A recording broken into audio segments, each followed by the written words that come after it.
of people on earth, the oppressors and the oppressed. And in between are the cowards and the hypocrites. Which are you? No matter how tough the challenge, how high the obstacles, we always overcome.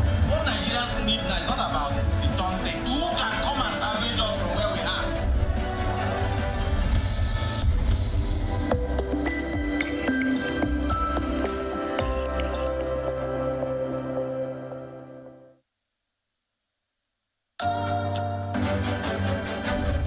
Representing people.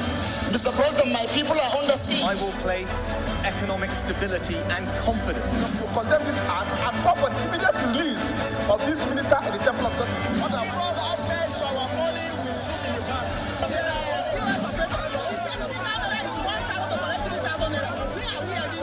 I've always said there are two sets of people on earth, the oppressors and the oppressed. And in between are the cowards and the hypocrites. Which are you?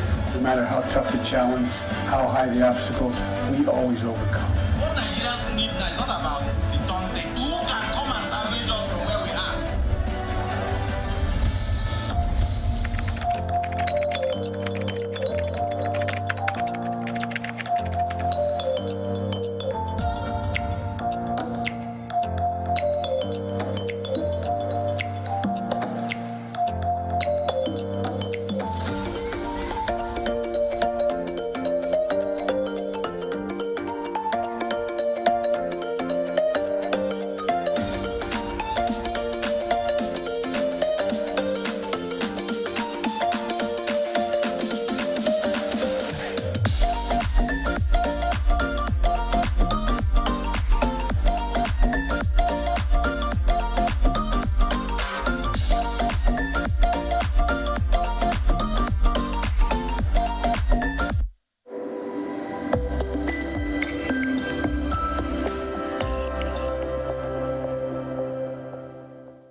People.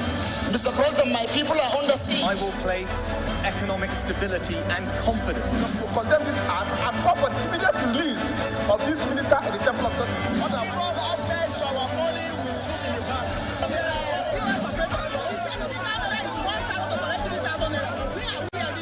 I've always said there are two sets of people on earth, the oppressors and the oppressed. And in between are the cowards and the hypocrites. Which are you? No matter how tough the challenge, how high the obstacles, we always overcome. What Nigerians need now is not about the daunting. Who can come and salvage us from where we are?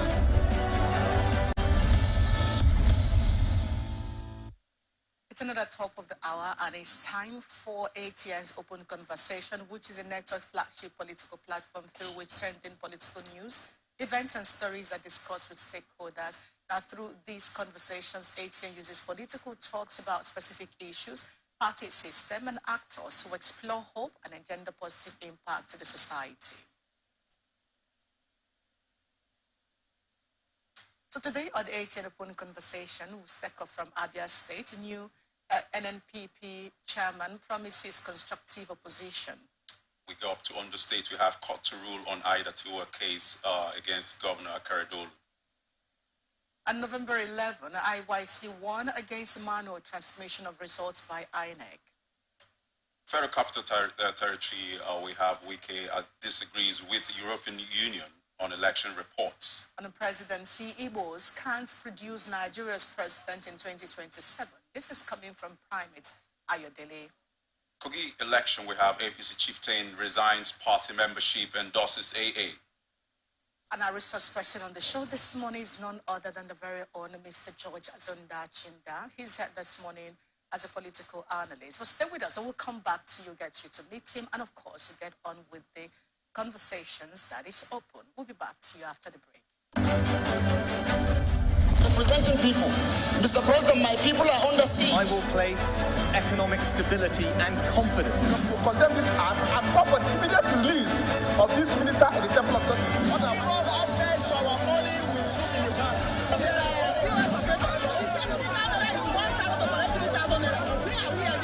I've always said there are two sets of people on earth, the oppressors and the oppressed. And in between are the cowards and the hypocrites. Which are you?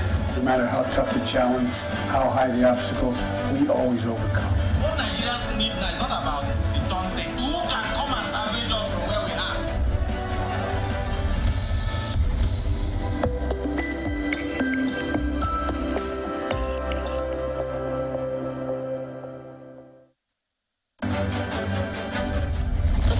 people. Mr. President, my people are under siege. I will place economic stability and confidence. To condemn this act and call for the immediate release of this minister at the Temple of Justice.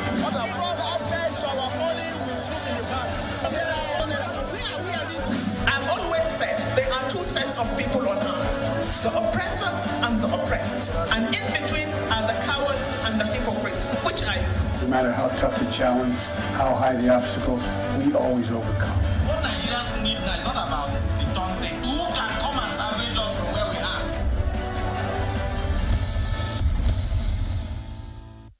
And welcome back to ATN Open Conversation. And now, let's get to welcome our very own George Azundachinda. Good to have you on ATN. Now, let's start off from Abia State. Okay. So the newly appointed acting chairman of the New Nigeria People's Party, Anthony Kelechi Apugo, has promised to provide constructive opposition in the state with the view of ensuring accountability in governance. Apugo, who said this at Ojukwu Bonka, Umuahia, after his appointment by the party, also appealed to the members of the party who defected to other political parties in the past to return to NNPP and help in building efforts he has started.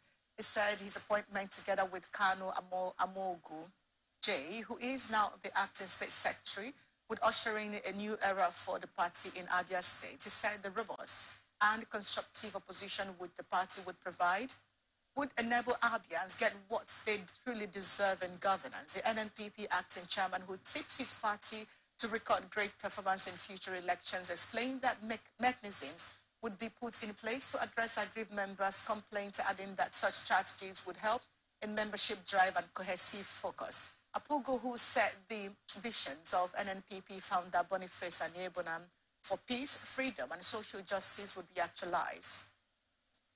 Apugo saluted Okbai Iro Okbai, the former gubernatorial candidate of the party, and other candidates for flying the party's flag in the past general elections in Abia State. I'm coming to you quickly, Mr. Chindam. This is one press release at the inauguration of a party chairman that I found interesting. It is the central piece of this, which is said that Abians will get the dividends of democracy because NNPP will be playing an actual opposition to ensure effective governance in Abia State. Let's talk about the role of opposition politics in governance and development. Well, it is very important that for democracy we need to have, opposition parties. It shouldn't be a one-party state. We should have multiple parties, to put pressure on the ruling parties. That alone will make those who are the ruling parties to sit up and administer governance to the people, because you know that every 4 years, as the case may be, which is periodic, there will be elections, and your performance previously will speak volume. So if you're not able to perform creditably, what that means is that the opposition party that is there breathing on your neck, promising, heaven on earth to the electorate, will be there to upstage you. So it's very key and important that we should have multiple or multi-party, democracy. And listening to what the guy has said, it's just normal, to give hope to the electorate. But what the challenge is, if he will be able to, put this in place. He's just coming on board. It is expected of him, to put up a press statement that will kind of encourage people that there's a new kid on the block who is out to ensure, that the ruling party is up and doing. And if they lag, that this new party that is coming on board will upstage them and, administer governance the way. So it's a win-win for the people. It's a win-win for the people, for the electorate. All right.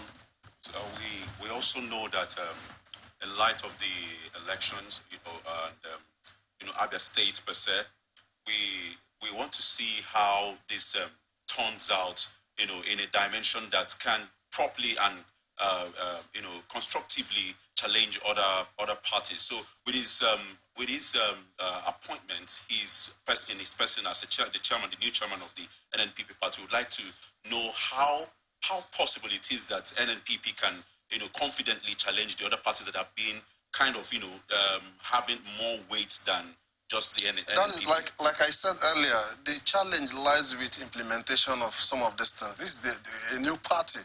Though the party has been there for some time, but the party does not have the root, the taproot to withstand some of these behemoths, these bigger parties. So I believe that it's a Herculean task for him to be able to convince the electorate to even have Ghana membership that will muster the strength to be able to upstage these bigger parties. So it's a difficult terrain, it's a difficult thing for him, but nothing is insurmountable.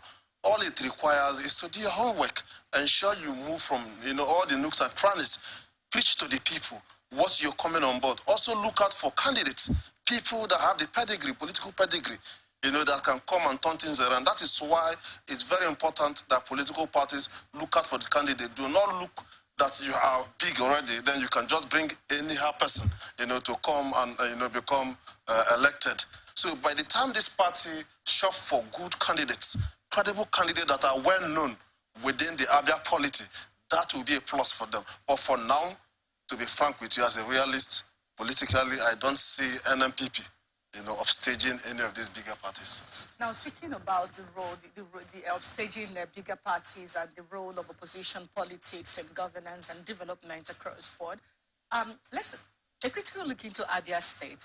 We're talking about Alex Oti's Abia State right now. We know how long it took him to battle to get into power.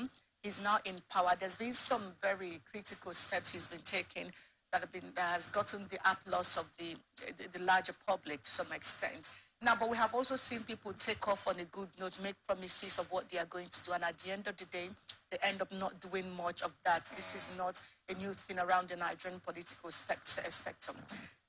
Right now in Abia State, Alex Otti is facing a very odd kind of opposition. You have youth groups, for instance, coming to talk about him sponsoring the state, the presidential candidate Peter Obi with the state fund, claiming he had construction jobs without, identifying who are the contractors and all of that. So between all of that, which is different from what we have seen in the news, between all of that and constructive criticism, which Apugo is talking about, how critical is it for Abians to get on board the actual politicking that has to do with governance right now?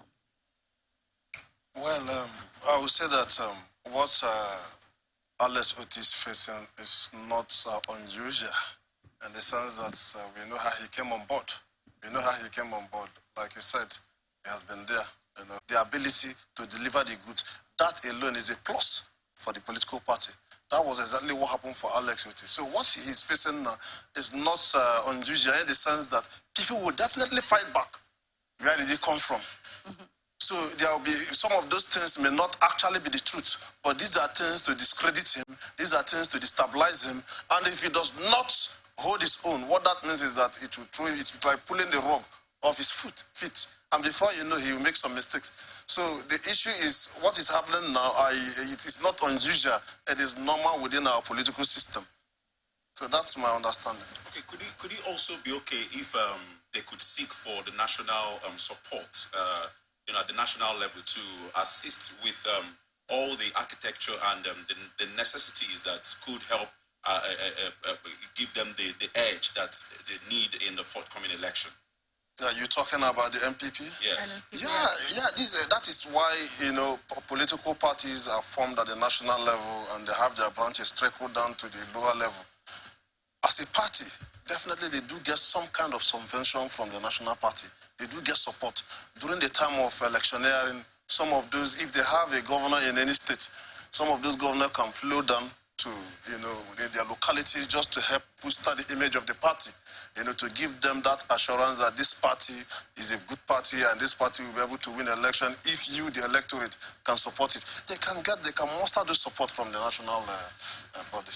All right, just to wrap up this particular issue now, NNPP, like the Labour Party, are not really new kids in the block, but politically speaking, they seem to have made their major impact in 2023 general election. But be that as it may, both parties, Labour Party to NNPP, do you see these parties surviving till 2027 in the sense and consolidating on what they have, looking at all the issues, intra-party crisis amongst them?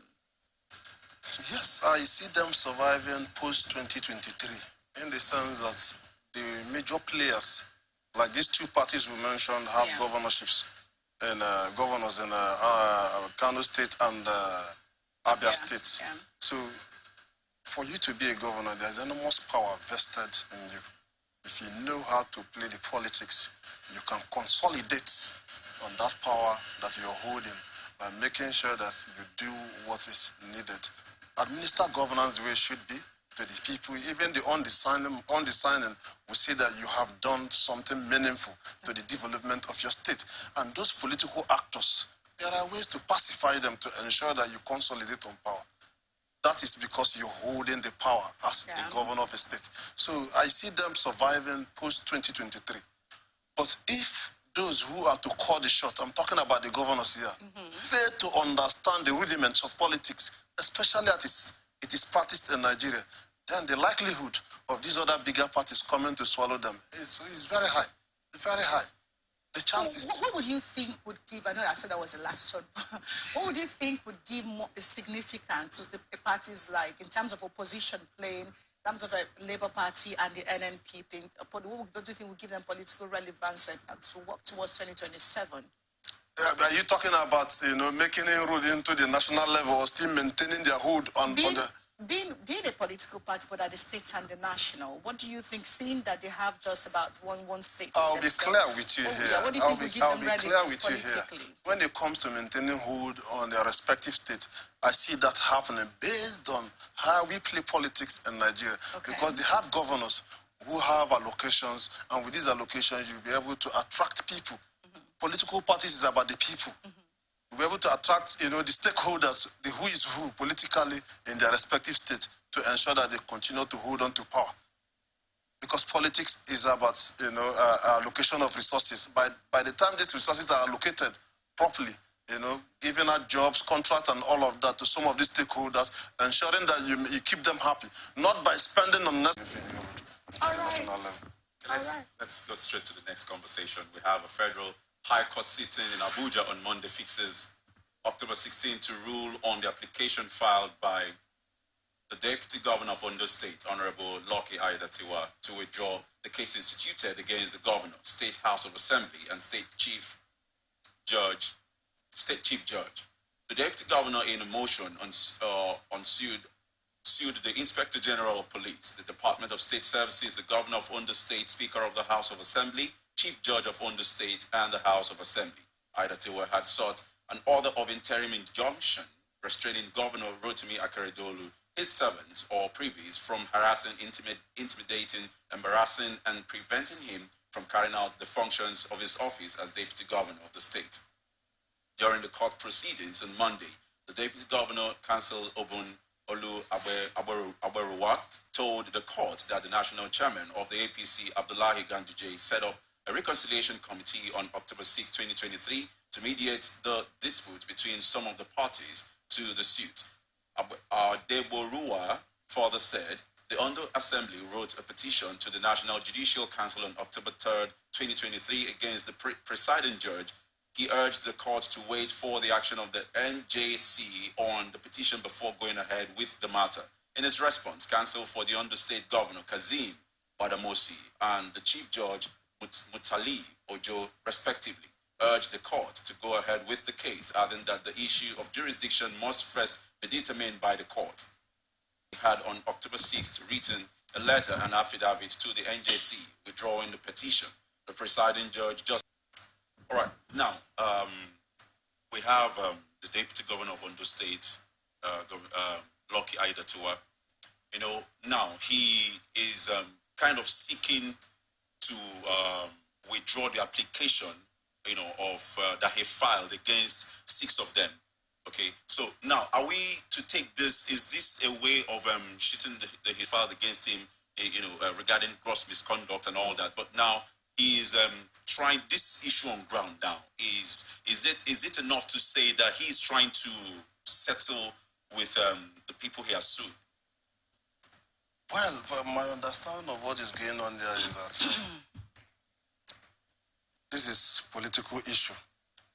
The governor probably may not be happy with 1 or 2 misconducts that the deputy governor has been involved in. And the deputy governor has filed a petition trying to stop his impeachment, embarrassment, or what the deputy governor was, asking the court to stay whatever execution they want to, they intend to carry it, because there's a petition against the court at the NJC. Until that is determined, that the court does not have the jurisdiction to look into the matter. Why the assembly, from my understanding, which said they were the ones that wrote earlier, have retrieved their petition. So you can see that there is no, from the both parties, there is no, how do I put it, there's misunderstanding between them. And this is about, like I said, it's about political solution. So the deputy governor, for a way, to withdraw whatever, there has to be some kind of meeting outside the court to resolving this issue.